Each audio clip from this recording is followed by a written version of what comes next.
everyone, and welcome. We'll give it about 30 seconds, although we're a little over time. Thank you for being so patient. So we'll make sure when we're ready to go. All right.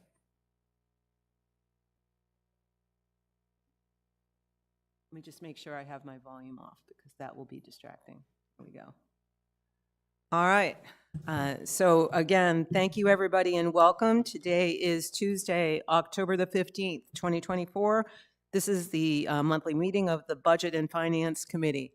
If you're able to do so, please rise and join me and the committee as we state the national, here I go again, the Pledge of Allegiance. Thank you. I pledge allegiance to the flag of the United States of America and to the republic for which it stands, one nation, under God, indivisible, with liberty and justice for all. One of these days I will do the national anthem, it seems, but thank you again for joining us. I'm going to read this statement as a part, I call this meeting to order, as I mentioned again, at 9:02 a.m. We have a quorum today. We do have one of our committee members is absent today on vacation. We have two committee members who are remote but are present. Both Mickey and Ed are remote but here via Zoom. So you'll hear and we will have their participation. I'm going to read now, as we always do, a quick statement of our meeting procedures. The governing board here we go. Committee meeting. I always had the right one. The governing board conducts all its meetings, including committee meetings, in compliance with Arizona open meeting laws per ARS 33-1804, and in concert with RCSCW bylaws, policies, and standing rules. Parliamentary procedures as outlined in the most recent edition of Robert's Rules of Order will also be followed, consistent with Bylaw 3.07, Procedures for Owner-Member Meetings, and Standing Rules number 2 and 3. All questions and comments are directed to me, the committee chairperson. All comments are entertained at the discretion of the committee chairperson. Speakers shall state their name and member number and speak in a courteous manner. The committee chairperson may limit commentary time and the number of commentators, speakers on any issue.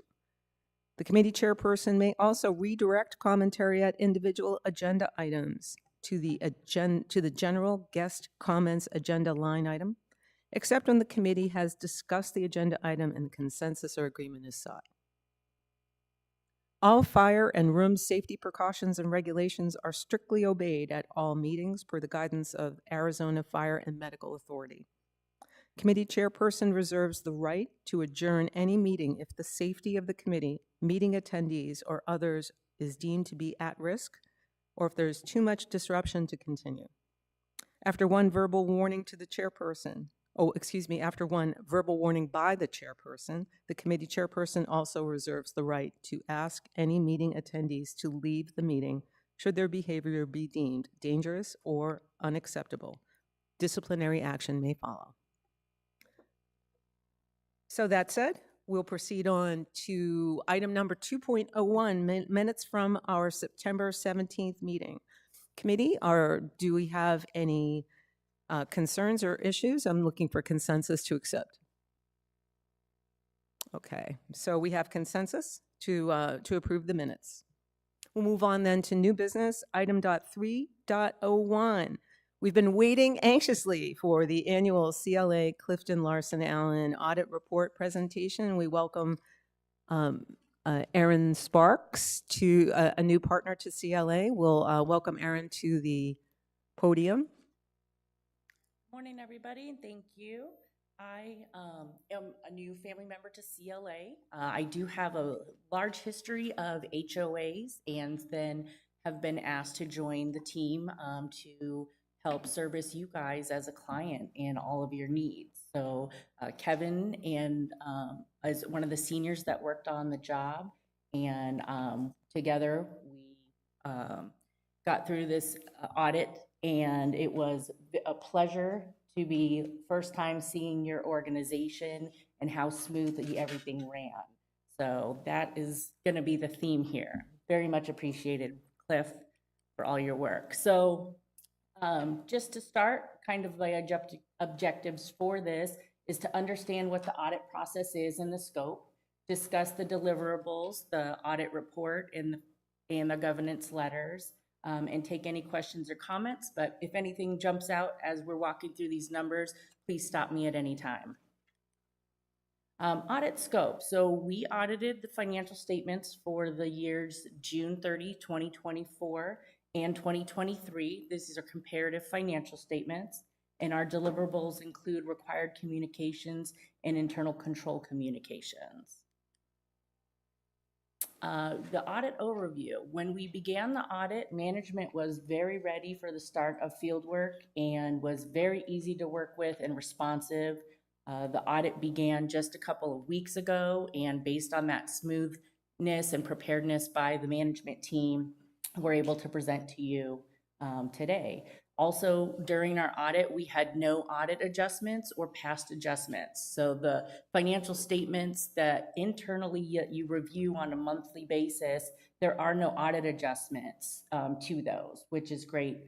Sometimes you see there are adjustments that the board then isn't always looking at internal numbers that are presented in the audit. In this case, it was flawless.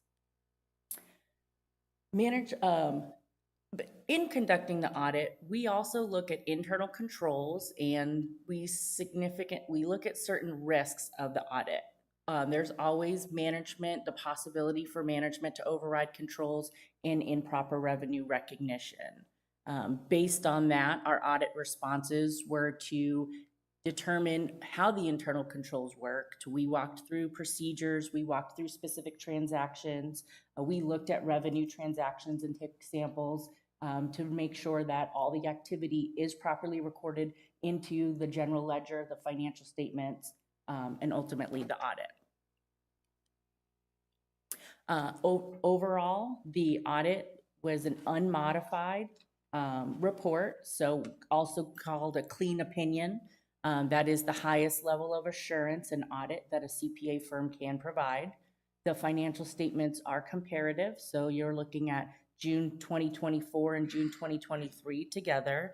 And items to note, there are new financial statement accounting standards that were effective for both years. So effective for June 30, 2024 is a new statement on credit losses and financial instruments. Essentially what this does is take what was historically called the allowance for bad debt expense, and it's now the allowance for credit losses. Management is now required, instead of just looking historically in the past at what bad debt allowance might have been, they need to apply one procedure looking forward to see if there's anything else to consider when valuing those accounts receivable that are on the books for any potential losses. And then prior year, the lease standard was adopted. And if you recall, that was taking all what used to be operating leases that were back in the footnotes and making them part of the balance sheet.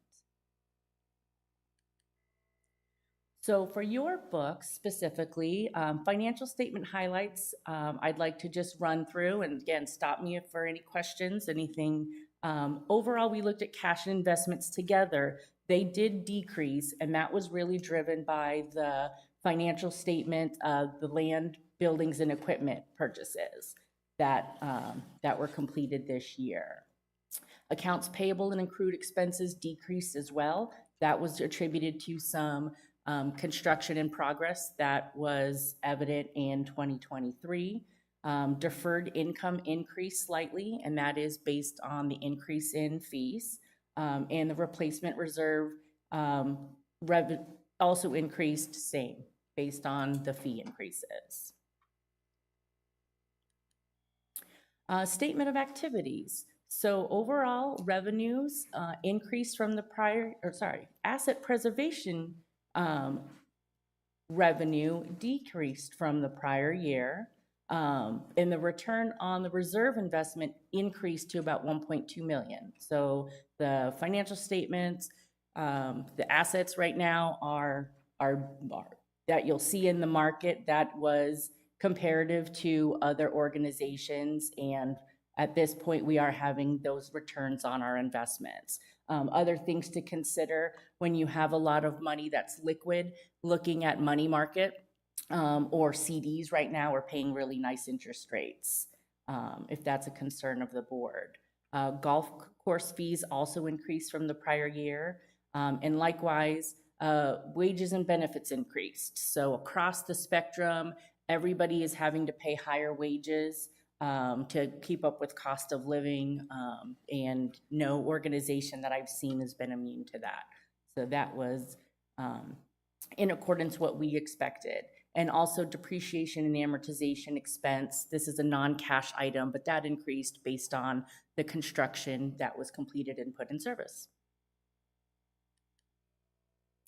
Other financial statement highlights in our footnotes. So the organization has fair value of instruments, your investments that are in equities and broken out into U.S. equities and non-U.S. equities, also in fixed income.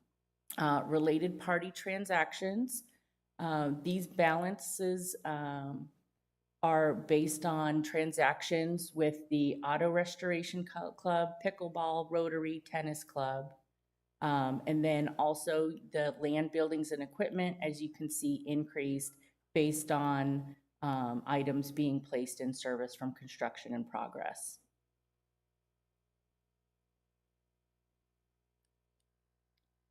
Required governance and communication. So at the end of our procedures, there were no unusual transactions that we encountered. There were no changes to the scope of the audit when we initially planned it. And we looked with management at the adoption of the new accounting standards, and they did not have a significant impact on your financial statements. There were estimates that we look at for management bias and consistency from year to year. Nothing came about from those. And so we are comfortable with management's assessments of the estimates that are included in your financial statements. And again, no difficulties were encountered, no disagreements on any gap departures. We had no adjustments. And so at the conclusion of this, we will issue the management letter for signature after this meeting. Overall, again, I just want to say thank you, Cliff, and your team, because this audit was really smooth and organized. And it's a lot, you guys have a lot going on. So, but everything was clean and prepared, and then therefore we were able to turn this audit around fairly quickly. A little bit about CLA, as I kind of mentioned, we do, besides accounting services, we have a lot of services that we help all sorts of clients with, especially accounting software. So keep us in mind for any questions that, or concerns you may have. We're always available for anything. Any questions? Anything that I can answer for anybody? What we'll do, Erin, thank you so much. We'll go to the committee first, Okay. and then we'll open it up to member questions both here and online. But Sounds so good. stay where you are, Will do. please. And thank you again. Is there anything? I know that this is more of a presentation or report. Is there anything that you wanted to add at all, Cliff, before we went to questions? I didn't think so. Okay, great. So I'll look to the committee for any questions first. Chris. So, thanks a lot for the presentation. I have a question which you may answer, or maybe Cliff will answer. But on slide 8, when we mention a $3.9 million asset preservation fee, recognize a decrease. I'm thinking that's because of our accounting change, but can you explain that and where we see the 3.9 increase? Or where it was accounted for? Okay, so with the IRS 606 change in 21? Yep. In 21, we, for our membership revenue, so the fees that we get from membership revenue, we take those in defer that until we recognize the revenue. APFs are a different story. So APFs get recognized in order of, they have to be used first for capital improvement, okay? So we do an entry, a true-up entry at the end of the year to pull from deferred revenue into APF fees or put into deferred revenue for APF fees, depending on the capital spend. So last year, we had a large draw, or the year before, we had a large draw from APFs. This year, I believe we pulled out of revenue 457,000 or something like that, Correct. and put into the liability. Yep, correct. Does it answer? That's why it shows a decrease. And we do that entry. We don't report that entry when we report the financial statements. We don't report that entry in our financial activity for the month of June because it's just, we do that. It's a year-end entry that we do. So hope that answers your question. Yes, it did. Thanks. So just for anyone who might be new to the Budget and Finance Committee or any of the governing board actions, we use a lot of acronyms. So APF is Asset Preservation Fund, right? No, fee, sorry. See, even I don't know. Asset Preservation Fee, that's the fee that's assessed when a property changes hands. So just so that you all know. Any other questions here in the room on the presentation? Okay. Rick? I have a quick question. What type of testing do you do on the internal controls? Great question. So for the internal controls first, we go through an exhaustive period with management. Basically, they have to describe them all to us. So we have work papers among work papers of everything in writing. And then we pick some of the highest risk transactions and we walk through kind of like a test of one.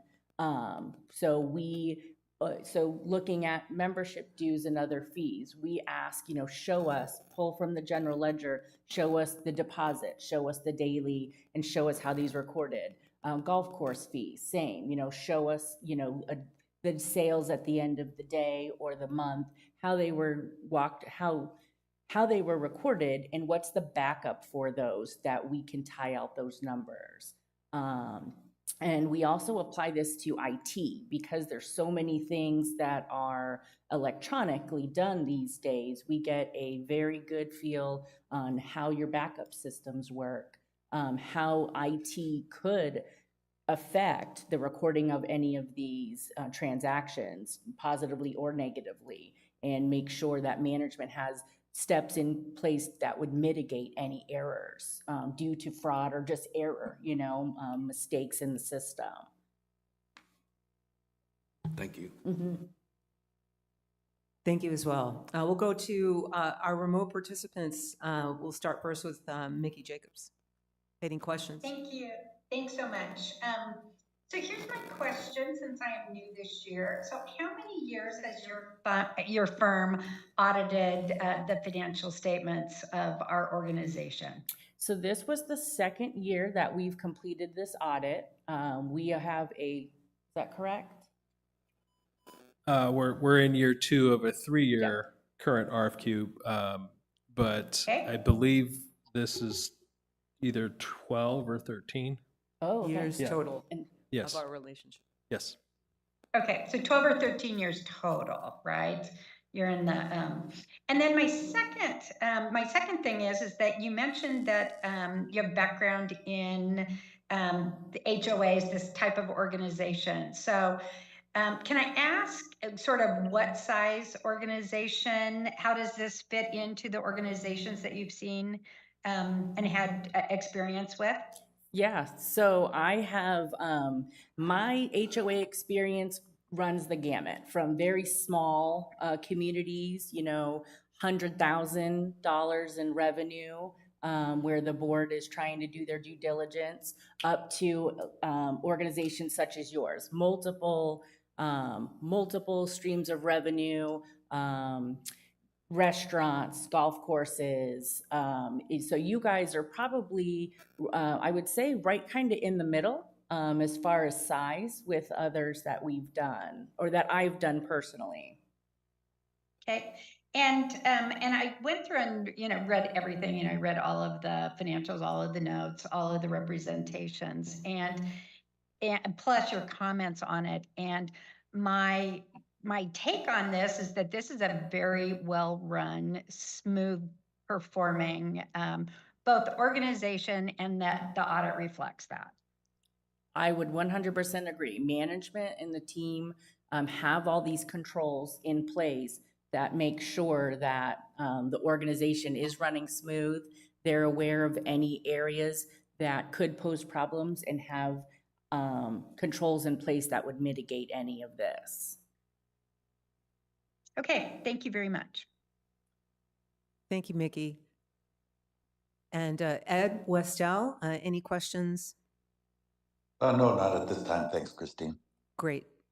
And I have no further questions. I just want to sort of amplify the fact that these are regularly performed audits.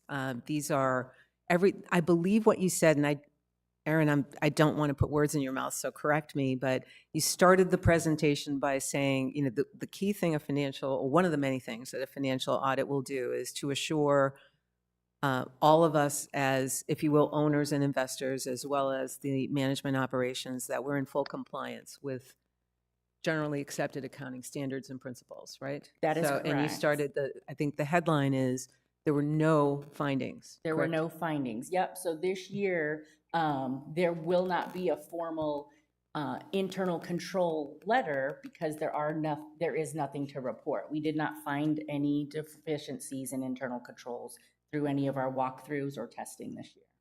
Very good. Thank you. John, you do have a question. Go ahead. Does the audit include all of the books of our charter clubs? No, not that I'm aware. No. No. No, so Yeah, it's the- just the, It's the association, the corporation of okay. the recreation centers of Sun City West. Each of our charter clubs run independent. And are they required to have a review or an audit? I'm not 100% sure of what our RMPs call for on that. Cliff, do you happen to know? It's a requirement or No, a recommendation? Not a requirement. They do provide their IRS tax filings to us Okay. as part of their reporting requirement. And then we also collect a year-end financial statement and bank reconciliation from them. It's not a requirement today. And they are separate entities. They have their own tax ID numbers. They don't fall under our 501c4. You're welcome. Any other questions from the committee before we open it up? Very good. So we open this up to owner member comments now. So please if you have any comments or questions that you'd like to make about the financial statements, please step to the microphone and provide your name and your owner recreation card number. I know I was nodding because I know that we have one, and we'll wait for him to come to the. I can see that we already have one question online. We will, if there are any other questions online, please type them in, and we'll get to those after in-room comments.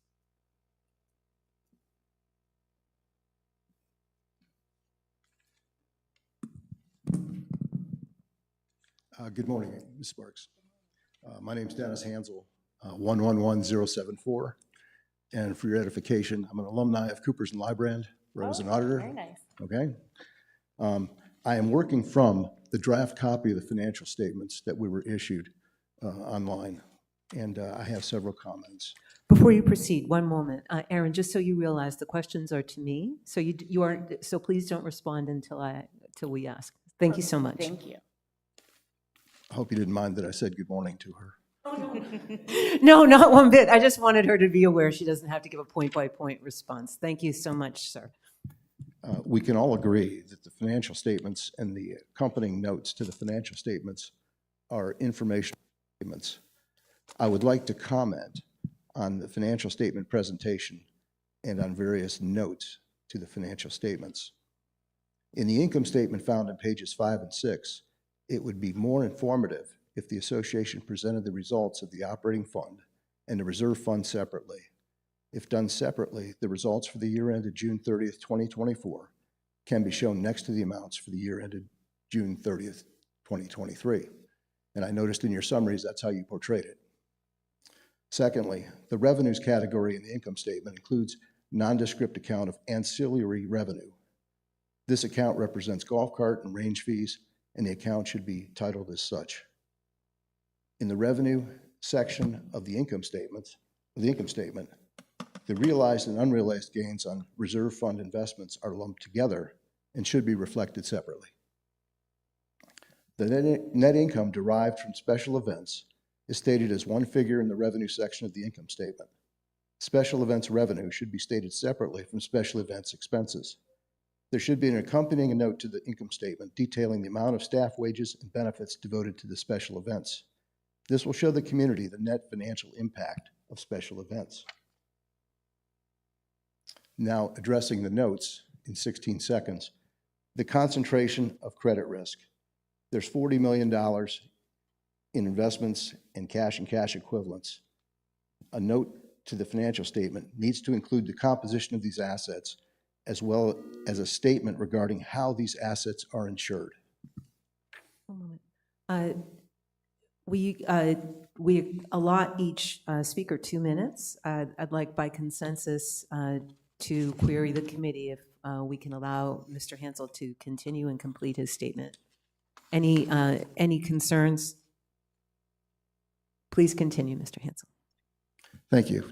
The only 2 notes I'm going to address in my discussion, I've included other notes in my written summary, but the defined contribution savings plan. A statement is made that contributions to the defined contribution savings plan are made at the association's discretion. There needs to be an explanation detailing the deciding authority and the circumstances that trigger the decision to make contributions. There should be an amount reflected in the note for the association's liability if all eligible employees contributed the maximum amount that would be matched.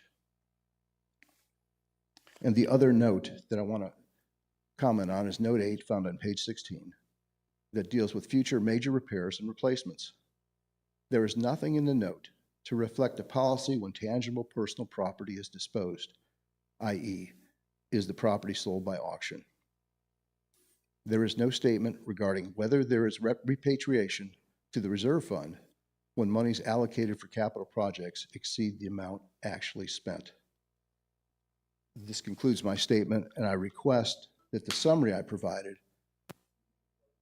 of this meeting. Thank you. So before we respond, we'll consider the question of including the statement into the minutes. As I've guided the members of the committee, if there are concerns, just all you need to say is if you have a concern, please state that you dissent or you object. Are there any dissensions or objections to placing this memo into our meeting minutes? Very well, we will add this appended to our meeting minutes, Mr. Hansel. So now to consider any responses. Much of what you've requested are suggestions for improvement that would go to operations. That's correct. So I will, if there is any response, I'll ask our CFO Cliff to respond to those, but remind you and all listening that we're fully in agreement with all of the generally accepted accounting standards and with GAAP principles, et cetera. So Cliff, any response you want to make to some of these suggestions?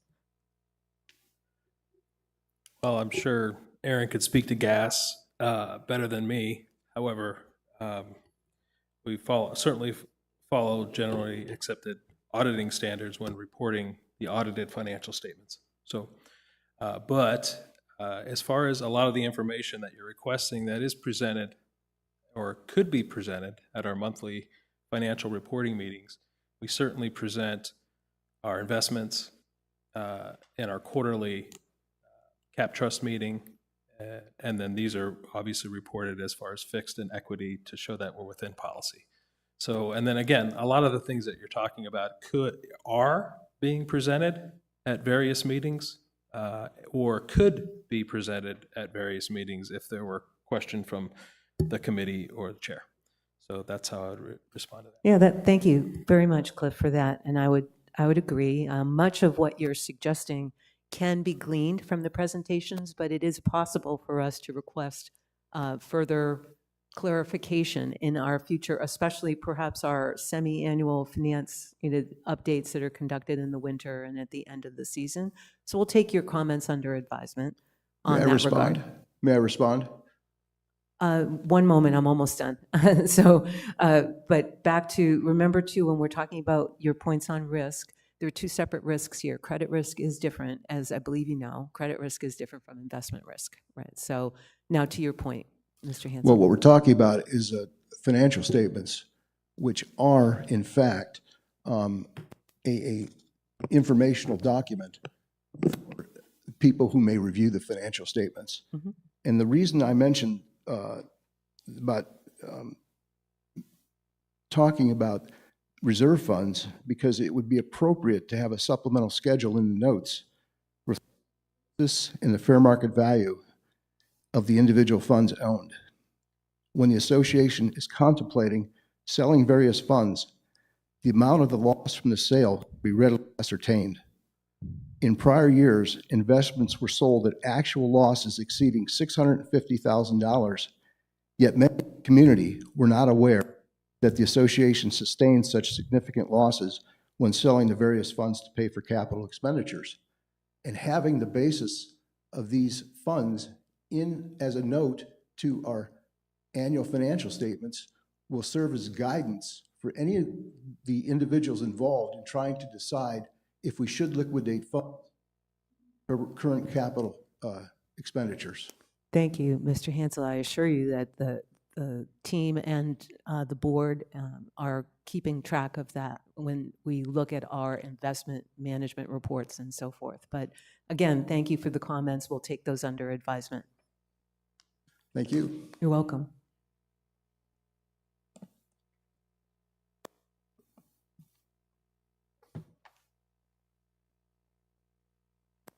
Uh, 131829, Nick Turner. Just a piece of information on the question about chartered clubs and auditing of their finances. The chartered clubs are required by the RRMPs to have their annual statements reviewed by a person who is financially competent to understand those, and is also not a member of the board of the club. So the financial reports, even of the small chartered clubs that only have a few hundreds of dollars going through them every year, are all reviewed. I wouldn't say they're audited as such, but they are all reviewed for accuracy. Thank you so much. Mr. Turner is a member of our, can I say this, Nick? You're a member of our Charter Clubs Committee, and they are the resident experts on the RMPs. I confess I don't have them memorized. I would postulate that Mr. Turner may have the most, so thank you for that clarification. Any questions about how that's done and what's in the RRMPs, just look for that document or direct them to the Charter Clubs Committee. Any other questions from our residents in the audience? So we do have a question online from Scott Oblander, 139839. Can CLA or Cliff or me or the chair address if the library expansion study was executed within the financial controls? Mr. Oblander, I believe it's a Mr. So Scott Oblander, I'll answer that there was no study that was funded. So I'm not exactly sure. That would not have been included within the financial controls because there was no funded study. If there's further question, just please type it back into chat. I know there is, for those of you who don't know, there's about a 30-second delay between what I'm saying and what all of the observers online can hear. So just type it back into the chat. We'll address it at the end of the meeting if you have a follow-up. Any other questions from the audience, from the committee? Then thank you so much, Aaron and Kevin, and we're very grateful for your contributions. Thank you. The next order of business, per our bylaws and our policies, is I'll entertain a recommendation from the committee to accept the annual CLA audit report. Would anybody be willing to make that recommendation? All right, David makes the recommendation. So we're looking for consensus on that. Since this is an important action, I'm going to actually query each of you just to concur with the recommendation to forward this to the governing board for acceptance. So we'll start with, since David already went, we'll start with you, David. Presume yes. John? Yes. Chris? Yes. Rick? Ed? Yes. And Mickey? Yes. Great. We have unanimous consensus then to make this recommendation, which is excellent. So thank you again. We'll bring that to the governing board. Next up, we're going to start talking about policies. We're going to go a little bit out of order because I just wanted to talk about policy reviews overall before we proceed into 3.03. So I'm jumping to 3.05 just to talk about the process and the assignments. Reviewing our financial policies is a key function of the Budget and Finance Committee. Arguably, probably the least sexy, if you will, of our responsibilities, but nonetheless, the process we're going to be going through is one of first reviewing our existing policies on the books. For those of you here in the audience, please know that the members of the committee have each received an assignment to look at every one of our policies specifically to make sure that those policies are in alignment with the best interests of our association overall. So our goal first will be to look at the existing policies. And I believe we all are aware, but overall, what we look for in the governing board and our standing committees, we of course must adhere to law. So federal law, state law, local law comes first before we proceed into looking at our articles of incorporation, bylaws, and policies, et cetera. So that's the general governance structure, and you can see that online. So the first thing we're going to do here is look at our policies 13 and 17 because there have been changes to Arizona state law that must be factored into those policies immediately. So that's the reason why we're looking at those first. And Cliff will go through those. Cliff and I, if you will, are responsible for looking at those. The next area that we've decided in past meetings is that the committee wishes to look at our overall investment policies. They're plural in our view. So we have FI 12 and FI 4. 12 pertains to the investment policies themselves. FI 4 pertains to the reserve fund and making sure that we have a fully funded balance of a certain percentage. So the committee wishes to look at that, and right now we've asked each other, I've asked the committee, to come up with a proposal, if you will. What needs to change and why? What do we need to look at and why? So in our meeting coming up in November, I will collate all those responses together, and we'll be discussing our approach, if any, to reviewing those two policies in our November meeting. For the rest of our policies, as I mentioned, we'll go through and start evaluating those for key changes. One of the things, though, that I just want to advise the committee publicly so that everybody hears, there's nothing here that's done in secret, but these policies need to be adherent to our bylaws, to our other policies on the books, of course, but also we're looking for critical required changes that do not serve us. I'm emphasizing the fact that retaining these policies is generally accepted as fine. Don't feel the need to wordsmith, if you will, to micromanage some of these policies, but look for, are they serving anything? Is there something really massively missing? Because once we've gone through our existing policies, inclusive of the investment policies that I mentioned, we can then entertain a discussion about an improvement to these overall, sort of a best practices improvement. A few of us have discussed this in the past, one-on-one. I know David was mentioning this to me just, I believe, yesterday or the day before.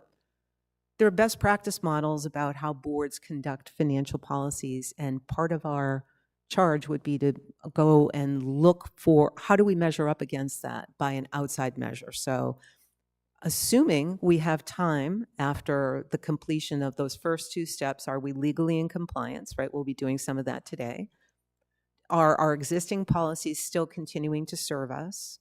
Then we'll look for how do we measure up against a best practices model. Did I summarize? Does anybody want to contribute to that? I know David has mentioned it, so I'll look to him first.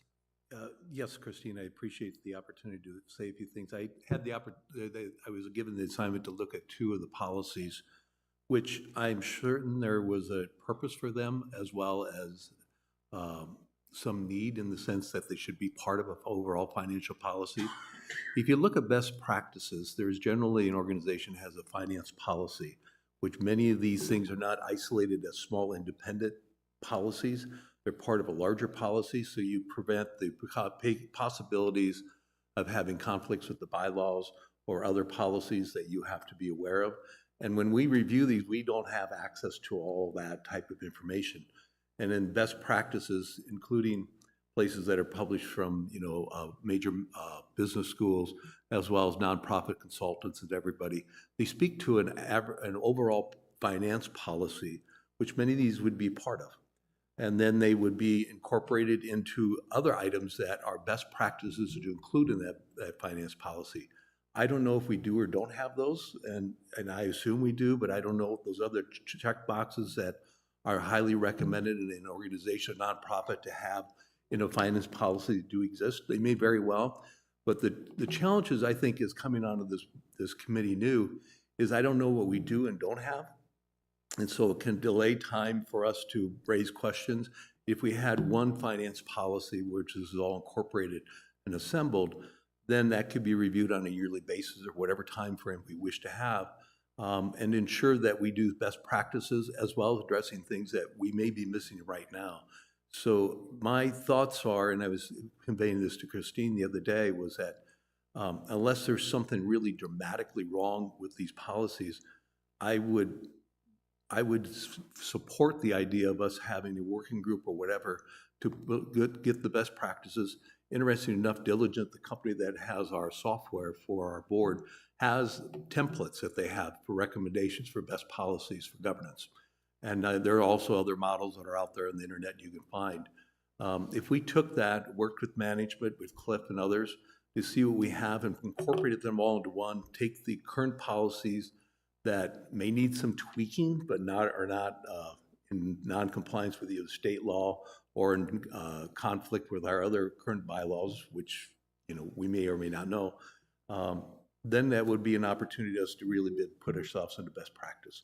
So rather than spending time looking at a lot of these little policies, these other policies, and they're not little, but they're there, and to look at those, because we just have a handful here of the finance and the budget committee, and really we should be looking at overall comprehensive finance policy that would have all that information to review, develop, reviewed, then sent to the board for approval. So that was my conversations in general. What I summarized what I had mentioned to Christine. Thank you, David. Just to address what we have, and every member of the association, well, actually, every member of the public can go to our website and go to board docs and see every policy, every bylaw. So everything is there for us to look at.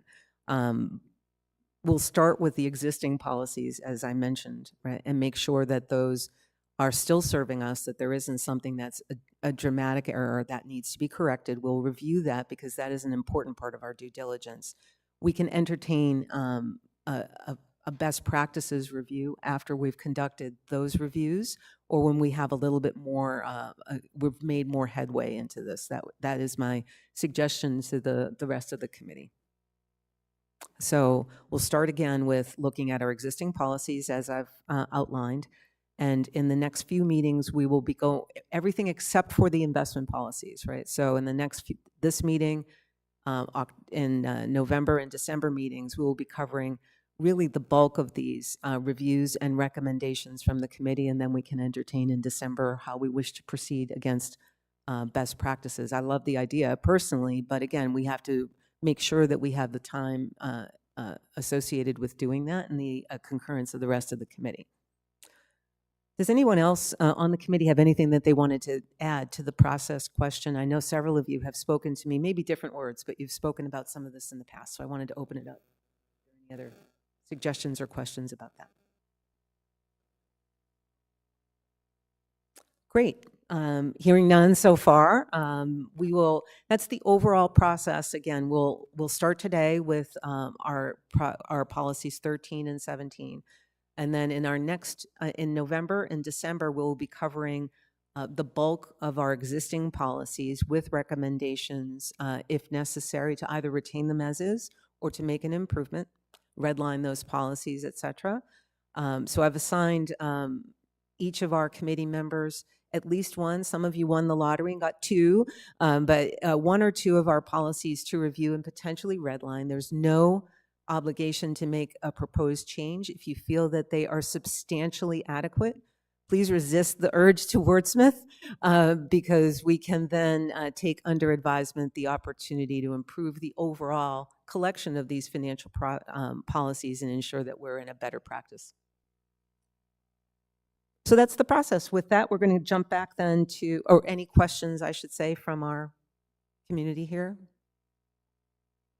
And I see none online. So we're going to bounce back then to 3.03. I mentioned this while I was explaining. FI13 and FI17 are, oh, we do have a question. Thank you. We do have a question going back to 3.05 on the policy reviews. So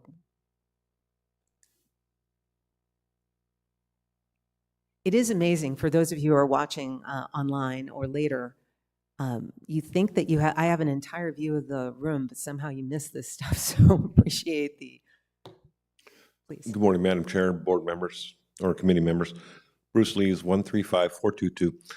So hearing what you just said, we're not having any discussions on FI12 today. That'll come during the November sessions?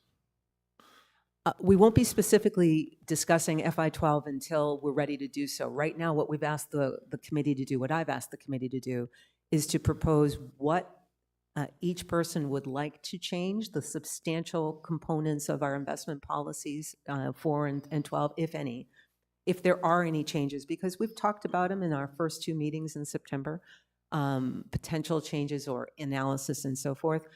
We will present the results of that, if you will, what it is that we'd like to analyze. We will discuss that, not how we're going to change it, but how we're going to proceed. That we will address in November. Thank you. One more question, if I may. During the off season and when the new committee and such was formed and discussions with CFO, and then obviously the investment strategy presented by our investment advisors, has there been any discussion that would indicate that there's a possibility to revise or change FI12 as far as the level of investment in securities and funds and such that may benefit the association in the robust market that we're seeing? Nothing, there have been no discussions that have not been public. So Okay. you in our meeting with our presentation from Cap Trust, I believe it was in September 17th. Mm-hmm. So you can go back if you, I don't believe you were here, Mr. Lees. I was online, yeah. You were online. So there was mention then of some of the opportunities, but we did not discuss anything in any detail. That's what this committee wants to entertain. What are those opportunities? How would we analyze those and proceed forward? So that's no discussions that you or the rest of the association have not been privy to. So Thank you. Thank you very much. And just to kind of camp on that for anyone who's here or listening or watching later, everything will be done, especially this is something that's been very sensitive, very important to our association as a whole. So however we proceed, we will proceed in full accordance with open meeting laws, and we will ensure that we're, as always, fully transparent in anything that we entertain there. So for not just for you, Mr. Lees, but for anybody who's listening. That one's very important, which is why we're calling it out separately. And for the rest of the policy reviews, we'll go through those. And again, we'll hear about those anecdotally. Any other questions? Let me look around the room. Okay, so now we can go to FI 13 and FI 17. Cliff's going to lead this one and explain why, because again, since this is has so much to do with new statutes, we needed to actually consult with legal counsel, I believe. So, Cliff? Thank you, Director Novello. Good morning, everyone. We have two policies here that are being directly impacted by some ARS amendments, and I just want to give a little bit of context to what we're going to talk about in terms of the policy redlining and policy changes.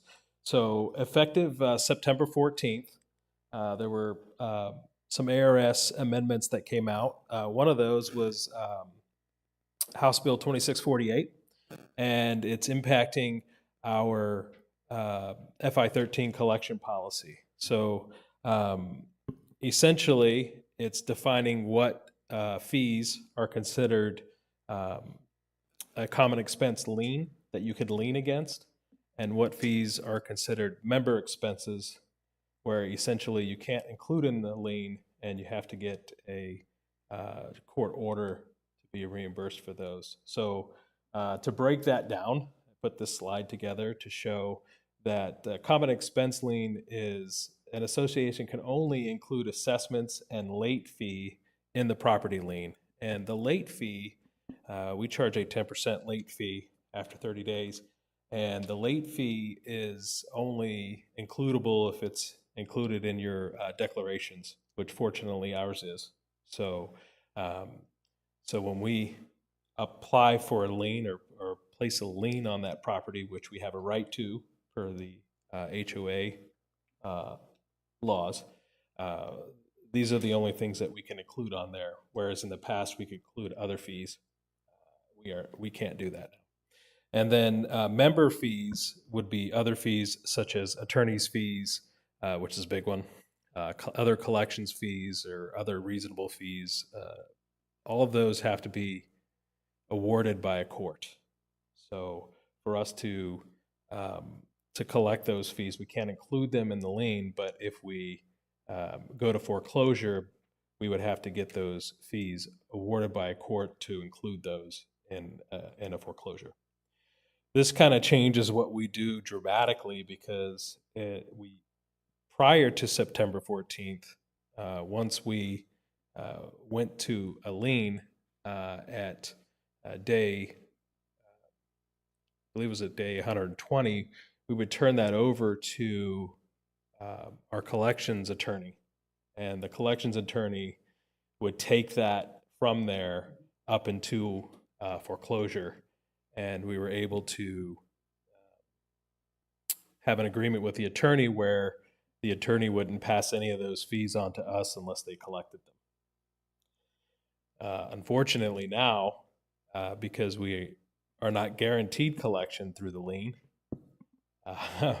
the attorney, the new agreement with the attorney is that if we turn something over to them, they will bill us monthly for hard costs, so filing fees, those sorts of things.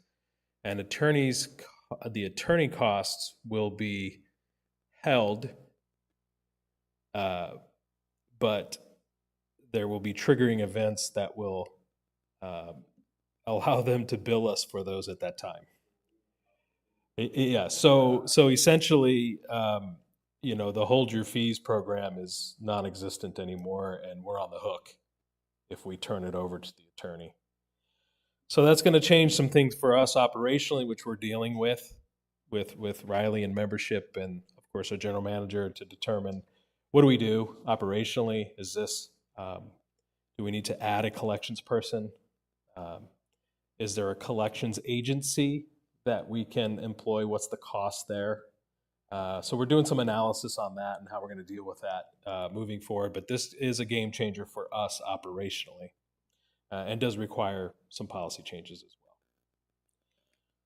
well. The next policy, FI 17, is being impacted by House Bill 2119. And this is regarding our asset preservation fee. So this is the one-time fee we charge new members that move into our community. In the past, we were able to charge an APF fee to titles that were passed for little to no consideration. So an inheritance, a trust, we still would charge the APF fee. We did have an opportunity for a refund. If they sold the property within a year, we would refund that APF fee. So now, House Bill 2019 basically says that any transfer of deed for a nominal fee or less, a gift, through to inheritance, a beneficiary deed, or beneficiaries of a trust who are a relative can no longer be charged that APF fee. Again, operational changes for us, revenue changes for us. We're assessing that.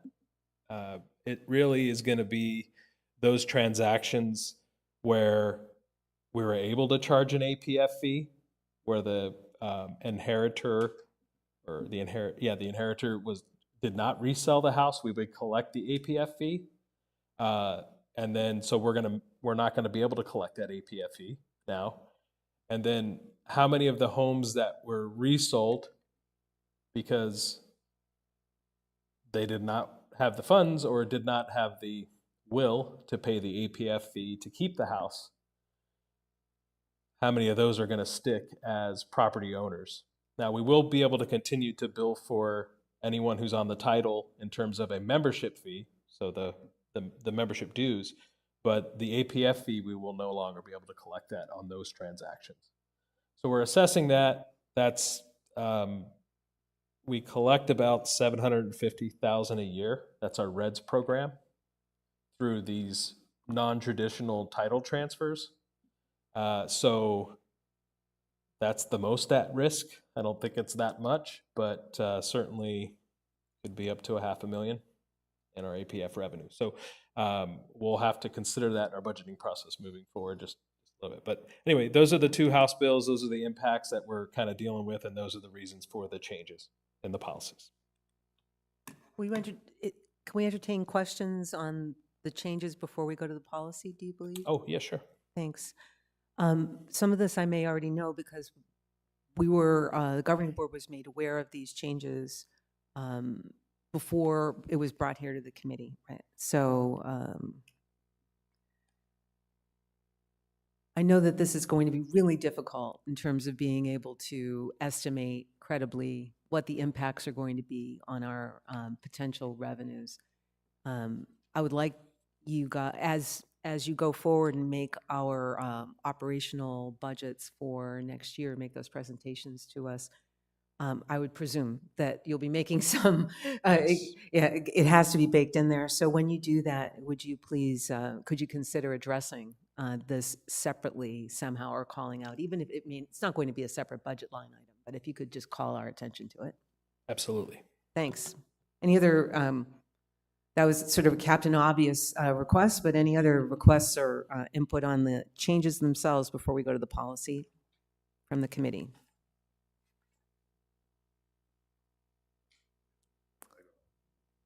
Chris?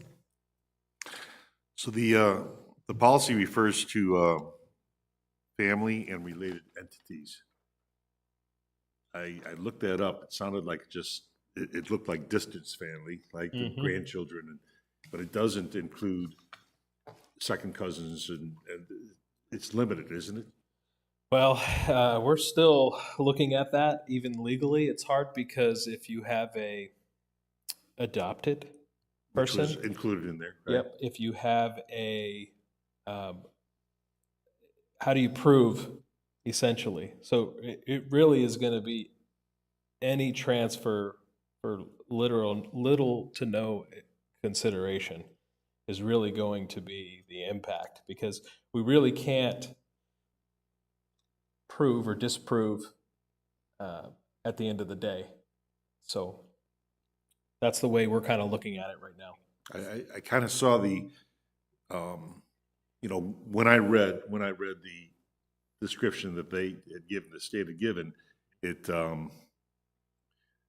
I see a little bit of opening, but I feel like we could be conservative and err on the conservative side. I mean, what's the downfall if we find out that, a twice removed cousin is included, which doesn't look like it, you know, the downside is a potential lawsuit, right? Correct, yes. So we're definitely putting the onus on the the person who receiving the transfer. So they have to disclose that to us, that they are that. So we're putting that onus on them at that time. With anything like this, I think we have to wait, and all communities or people impacted by this would have to wait for a lot of case law, I think, to prove some of that. Absolutely.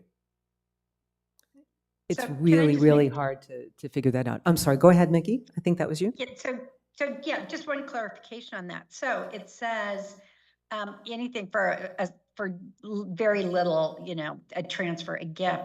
Well, a gift could be, you know, a gift could go to someone who's not a relative directly. It could go to what if someone doesn't have family and the inheritor is a family friend? So what about those situations? Again, we're putting the onus on that new title holder to come to us with that information. So basically, that really, if it is transferred as a gift or inherited, it probably doesn't have to be a family member. yes, however, we expect them to tell us that they are a family member. Right. Otherwise, Okay. we'll proceed accordingly. So they have Okay. to make that statement to an operation. That's the operational procedure that is under consider. It sounds like. Yes. Mickey, anything else? Nope. Go ahead, Chris. I'm not sure enough right now to say that it was either and or, right? But I got the impression that it was and a family member, but, you know, here's a gift and it's to a family member, but yeah, we'll have to look at that. And on that first one, remember on the leaning, that one as well, we have to be very conservative on the fact that we're not going to recoup those expenses. That's my understanding of where you guys are headed. But we'll see how that pans out in the end of the year, how you make those determinations, right? Very ambiguous. Any other questions on the law changes itself before we look at the policy? Again, stating the obvious, but repeating it, policy is what we're doing, not how. So it's not the procedures that Cliff's been talking about that are under consideration, but more the policy about what. So please proceed and tell us how these were, if you will, how these were proposed, how these were redlined for us. Okay. FI 13's got the most changes because it does include some operational things that are policyized, so to speak. And so we kind of moved the timeline up a little bit to process the lien in 60 days. We changed that. We feel like, you know, time is money, so to speak, on our collections policy, and not having the ability to engage with an attorney without getting attorney's fees that we'll have to pay. We're trying to move the timeline up and have those conversations earlier on in the process. And operationally, again, a lot more phone calls, a lot more letters, things like that. So just trying to get after it quicker. So we do process all of our liens currently. So we're changing the date on that to be after 60 days. And then we're going to add a collections fee that we currently don't have. We haven't decided the amount on that, but that will be added at day 90, where in the past we didn't have that fee.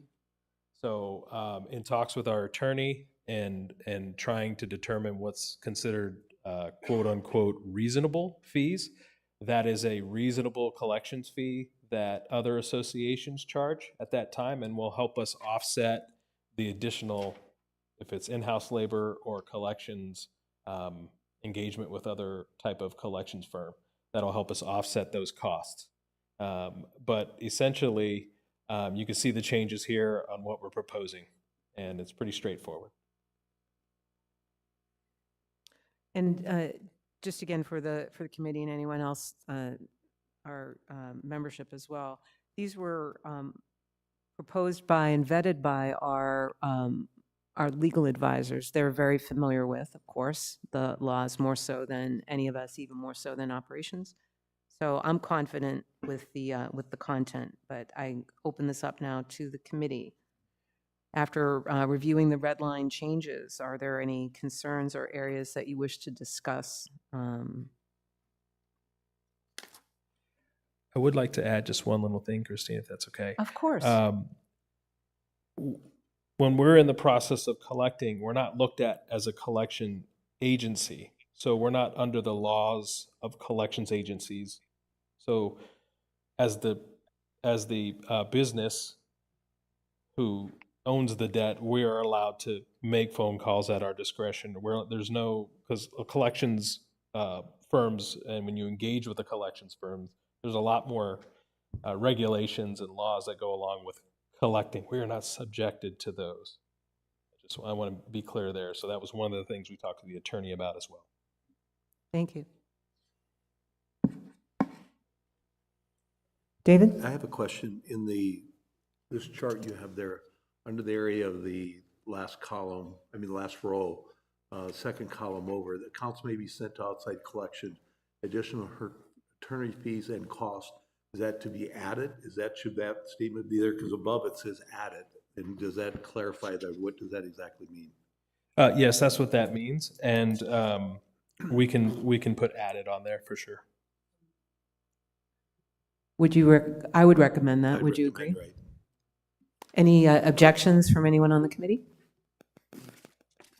No? Okay, I'm adding that with my red pen to our red line. Anything else? That was a great ad. Thank you, David. And these are going right to the governing board for Thursday's meeting, if they're recommended. Yeah, assuming we recommend, they're going to go directly, again, because we're expediting this due to the legal implications. So we'll do recommendations in our next agenda topic. So we'll discuss both policies and then discuss recommendations after, unless there are any other questions on the red line. Okay, thank you, Cliff. Oh, I'm sorry, Cliff, Chris? We're still going to discuss 17. Yes. Yes, we're doing that next. Yeah, absolutely. We'll look at both policies first, and then we'll discuss recommendations. So, Cliff? Yeah, so on to FI 17, the asset preservation fee. Of course, as stated earlier, these were sent to the attorney, and these really are straight recommendations. Operationally, there's not a lot of operational things in here that are going to change, other than certain things that we can't do legally, and the attorney has gone through this. So that's really the only discussion I have regarding this. I mean, we can talk about if you have a question about a certain area, but honestly, I wouldn't override what the attorney said. At least I wouldn't, but that doesn't mean we can't take any feedback or recommendations. Well said. It seems to have been when I looked at this, it's a streamlining, right, to make sure that we're in alignment with the requisite statutes. So, Chris, did you? I know I'm putting you on the spot because it sounded like you had a question right away. No, I did. I thought I saw a loophole by eliminating the entire old 3.1.1. Now you got me thinking about, whether it's a gift or if it's a relative, right? I mean, I didn't want to see that when I pass away, my wife invites friends of hers to join to get added to the title, and then a year later decides to leave, and we've got brand new owners that are not relatives, right? That have not paid the fee. It's almost again, I interpret it as relatives. or entities, you know? Yes. Sounds like you need to talk to your wife. But beyond that, I think taking some of the specifications out as proposed by our lawyers allows us to be in compliance with the law. It also does not, this may be a quadruple negative, it still allows our operations team to come up with procedures to, to follow, to go forward. But from a policy standpoint, we just want to make sure that we're obviously in alignment with the law and that we have the ability to impose that APF fee on a transfer of property where it's allowed, right? And I So the think, burden of proof will be on the new yes. title holder. And I think you touched on it too. We could be here next October looking at this going, okay, we've done this for a year. There's been some cases brought forward. There's been some changes or clarification, and we can make those adjustments certainly any point in time in this policy.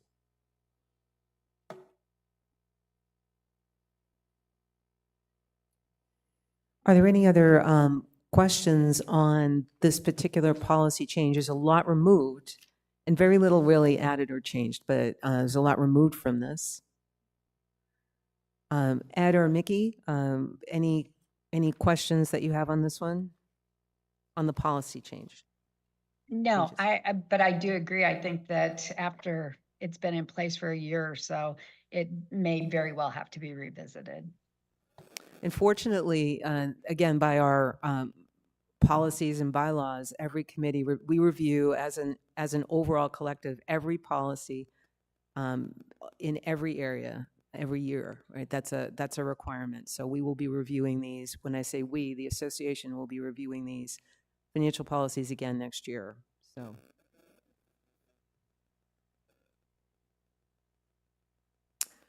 I can see that we have a question online. Are there any questions from in-room audience members? You can step to the podium. And again, for those of you listening online, there's a little delay. Type in what you have.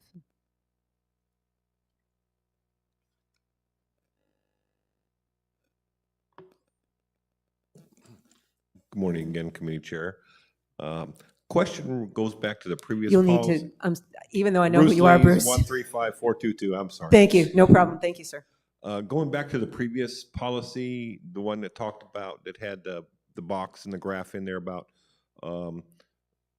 is it possible to put that up or without messing with my, anyway, it said impose collection fee or something of that nature.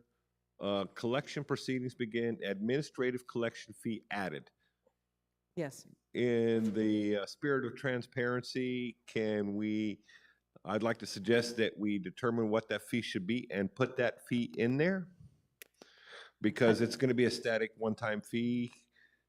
But the fee could change, and that's That's what I'm absolutely afraid of. well, that's absolutely operations, though. Again, the idea is that we, as a policy, as an organization, we want to see a fee added, and then we leave. So thank you for your comment. My concern is that we keep changing fees as ways to not offset the cost of doing that business, but possibly pad some money somewhere else. So I think it's the homeowner should be provided an opportunity to see what it's actually going to cost them if they're subject to this kind of litigation and action. I see it more as a matter of how this would be done. So Cliff, would you like to comment? I would say that this new fee would be incorporated into our fees that we present in our budget process. So it would be reviewed and be in the budget process moving forward. So that would be an opportunity for the community to see what that fee is. Because I was just looking at from the case of like when we do asset preservation transfers or collections on title transfers, there's also an administrative fee that goes with a property transfer. True. That's collected by the association. I believe it's $250 if I'm not mistaken. Is that $250 also going to go away if you can't charge the APF fee to those particular $250. transactions under revised statute changes? $250. Yeah, Go so ahead, Cliff. I can speak to that. The Thank you. transfer fee, this does not incorporate that fee. However, we are allowed to charge that, and there's a total charge that we're allowed to charge. We parse that out to the buyer and the seller. Right. We may change the allocation on that because of the transactions that are going to take place. So But in all, more to be heard on that. But in no, all it doesn't. matters- It does not take away that. in all matters, we'll be seeing that as a part of the budget process and as Yes. in our monthly and regular financial reports. So again, Right. thank you for the suggestion. I think it sounds that we have a way to handle that. So thanks for the comment. Right, because my only concern was, people say, "Oh, I'm getting charged $5,200 asset preservation fee," but realistically, it's $5,500 because the $1,250 extra charge for the process. Thanks for the comment. Thank You're right. You're just looking for, but we'll see. All of this will be available. All the fee structures will be part of that. So thanks for the clarification, Cliff. We do have as I mentioned, we have a comment online. So I'll just read that first. From Gary Bach, 135435. With removal of the original section 3.7 exemptions, I think that's on, can't remember which of these, doesn't matter. Yeah. With the removal of the original section 3.7 exemptions, does this mean that if someone decides to put their house in a trust after the time of purchase, that they will have to pay an APF?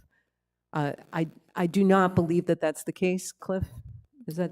Do we know? I believe it requires a 50% change. That's the current procedure? Yeah. 50%? Yeah. Riley's unfortunately not available right now, but I believe that's what it would take for a change.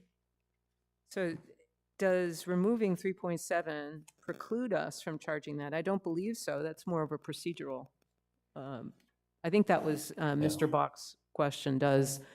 With the removal of the original 3.7 exemptions, does this mean that they will now have to pay an APF? And I believe that happens today. Yeah, it doesn't change what we do on that front, but good question. I can certainly get specific answer to that for Thursday's meeting, for sure. It's not going to change Thank what you. we're going to do with what the attorney recommends, but I can certainly give an update on that. And again, I'm not the attorney at all, but my read of this is that it would not change what we currently have, right? The procedures can remain intact. It doesn't preclude us from it, but. Mr. Bach, I hope we answered your question. If not, type in another one. We'll get to you at the end of the meeting. And I could respond as well through an email if Yes. specific. Oh, that's true. You could send an email to me, Christine.novello@suncitywest.com, or to our CFO, Cliff Swan, or to both of us, but it's really more operational. But you're happy to do that. Or again, if you have a follow-up question that we can get to here within the meeting, we'll do that. That said, we've discussed the policy changes, so we're going to move on to 3.04, which is actually recommendations. This is, we wrote the agenda item as a single recommendation. If there is, entertain a single recommendation that we forward both policies as redlined to the governing board for their decision at their next meeting. Are there any objections to that?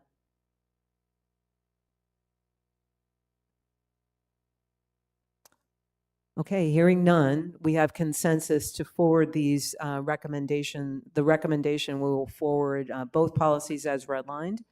I just want to remind everyone that we made one correction to that red line that we'll make sure is reflected. That this is the red line for FI 13 under the 4th line down in the table on page 2. We're adding in account may be sent to outside collections, additional attorney fees and costs added. So we're just adding the word there. Other than that, we'll forward it as redlined. And thank you, committee. Thank you very much, Cliff.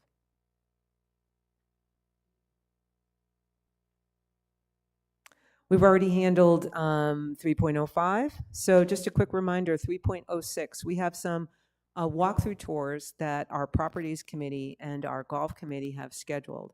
A reminder to all of us as a committee, we're invited as a courtesy so we can hear the proposed budget items. We're not there to add or dispute those items there. We have the opportunity to do so at our own meetings that will be coming up at the end of the year, but it's a great opportunity, optional opportunity, for us to hear those discussions in detail with our own ears and ask the committee associated some questions if we have any. So those are coming up, and as the golf committee schedules some of these, they've held a few of the tours already. As those dates are made available, they're in those respective committee meeting minutes. I know that we already have the dates, or we have some of the dates for the upcoming properties tours coming up already. So as any of those changes, I will make sure that the committee is aware of those.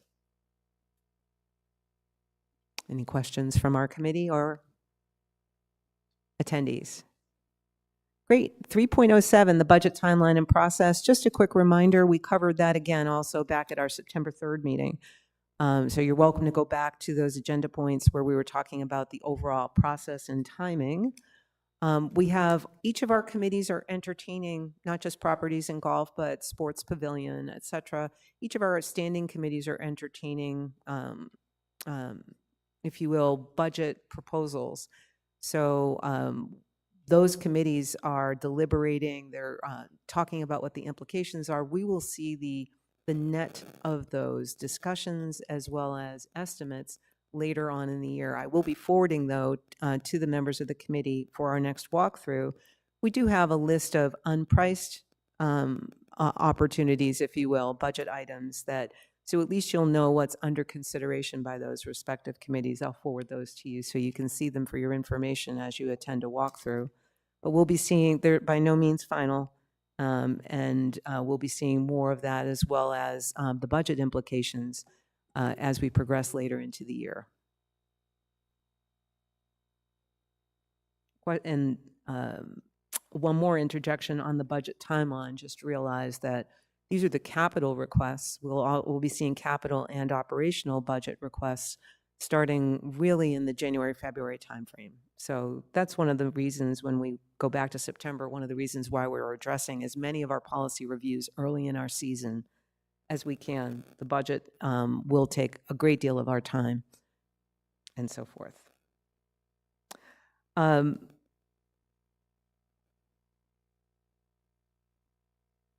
Any other questions or interjections on the process and the timeline? Cliff? Just one call out there, on February 18th is the first presentation of the annual financial plan to this committee. You're very special. You're the first ones that get to see it, even before the governing board. So February 18th is the, that's kind of the... That's the date to mark on our calendars. Yes, that's the big deliverable, the first big deliverable, so. Thank you. And very important. That's the start of the really in-depth discussions for sure. So thanks for that. We'll look forward to it. So with that, we're going to move on to other committee comments or questions. I'll go first to our remote participants. So we'll go first to Ed Westall. Any comments or questions, Ed? No, good meeting. No comments. Thanks. Thanks. Mickey Jacobs? I also do not have any further comments or questions. We'll start with Rick. Rick Ruffey? The only comment I can make is that I've attended several of these walkthroughs of the facilities, and is extremely informative and extremely tells you exactly what this community is going through and what they have. So it really helps refute some of the questions that you get from some of the outstanding members. But it's been very educational and really opens your eyes to what we do here. So, Thanks, Rick, and thanks for the comment. It's really I also find them very helpful. As we proceed into the deliberations, we will be more fully informed. A really nice improvement that came up, I believe it started last year. So we're grateful to the Properties Committee, to the chair, Kay Williams, and to her entire community for allowing us to come along, and ditto to, as we go forward, to the Golf Committee as well. The other comment is they've been very open with us as to allowing us to come with them. So very appreciative of us being with them to help answer some of their questions. So Thanks for that. Chris? No comments. John? I'm just going to second what Rick said. Very helpful for us. My only other thought is, at one time, you and Cliff were talking about a workshop on the reserve fund. Has that been rescheduled, or any thoughts on that? It has not been rescheduled. I believe if there is any discussion, it will be here in our meeting. Is that correct? Well, you'll know once we add it. We're hoping to have Cliff walk us through, and the entire community, how the reserve fund is structured at a future meeting. So it will be added to a future agenda. Thank you. You're referring to the reserve study, Reserve correct? study. Okay, I'm sorry. okay, all right. I said Yes. reserve fund. Thank Okay. you. Reserve Yes. study. Yes. Yes. Reserve funds, of course, we have at our November meeting, we'll be having Cap Trust. Reserve study is something that Cliff and his team will give us an overview for the entire committee. David? Just to second both what Rick and John said, that it's been really helpful doing the walkthroughs, but I think it also emphasizes an important point in that we have committees within this organization to do work because they have expertise. And they have much more better understanding some of the things that we may find at this committee. And so I think the respect for the other committees is one in which it grows as you learn the efforts they go through and the processes they do to come to a conclusion, bringing it forward here as a recommendation. Obviously, we have to review it, but I think the important part is that the committees function as an important role and with their expertise. Thank you for that. It is true. And all the committees are equal, if you will, in standing, and every one of the committees works really hard, diligently, and has a lot of expertise. So Budget and Finance tends to see all of the impacts because of the nature of our work, but it's great to be invited to hear some of the work that's going on. So I concur. I thank everyone on the committee for being so diligent and coming here today, fully prepared as always. So you're all, thank you so much, and thanks. I just wanted to give a special shout out to Mickey, who's giving up her happy hour on vacation. She's you're in London, right, Mickey, today? Yes, I am. I'm in London. So we're really grateful, especially to you, but to all of you for giving up so much of your time. So that's my only comment. Are there any other comments from our other attendees here? And I do not see any further comments online. So that being said, we have a lot of work that's going on, if you will, independently, that I mentioned on policy reviews and so forth, but there is not a lot of new business. So we will cancel our early meeting that was originally set up for early in November. And instead, our next full committee meeting will be on November 19th, right here in the lecture hall at 9 a.m. Christine, there may be something in the back, I think someone to say or wanted to say? Was there? Did I? No? Okay. That was just a quick timeline for us on the Okay. on the budget itself. Oh, maybe. Okay. Oh, that's what you meant by in the back. Okay, so we're not adjourned. We have a further comment.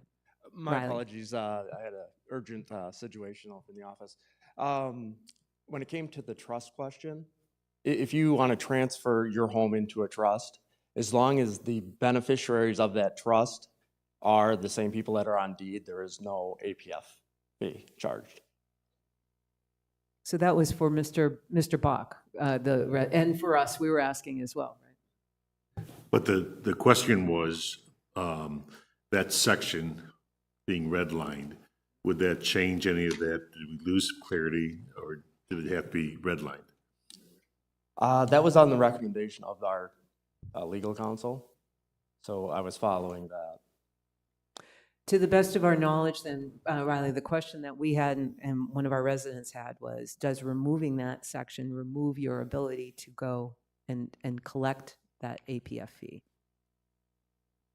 That I'd have to research. I'm sorry, I don't have that answer. One of the things, stipulations within the law, though, is that you can actually transfer properties from legal entities. So in other words, if you have two trusts that have common individuals in them, again, they can transfer that property between trusts Right. without an APF. The other thing that, and again, I can, you can correct me if I'm wrong on this, but if we learn something new after presuming we've already made the recommendation that we're moving forward as redlined to the governing board on Thursday, if something changes in coming months that we realize that this would preclude us, we could go back and reconsider and make a further recommendation. So if we do learn something, this is all new for many of us. So if we do learn something that removing this would preclude you, I would be sure that you would let us know this and we would entertain a recommendation to further modify. So these are not cast in stone. These policies can be reviewed again if we learn something new. Absolutely, and speaking with a couple of different law firms, they've all mentioned that there'll probably be some case law coming up within the next year or so, and there might be some changes made to the law. So it'll be interesting to see how it unfolds. Thank you very much, Riley. Thank you. So with that, let me look again around the room, make sure that any other questions online or here. So as I was saying then, our next meeting will be, for the Budget and Finance Committee, will be here in the lecture hall on Tuesday, November 19th at 9 a.m. And I adjourn this meeting at 10:32 a.m. Thank you all.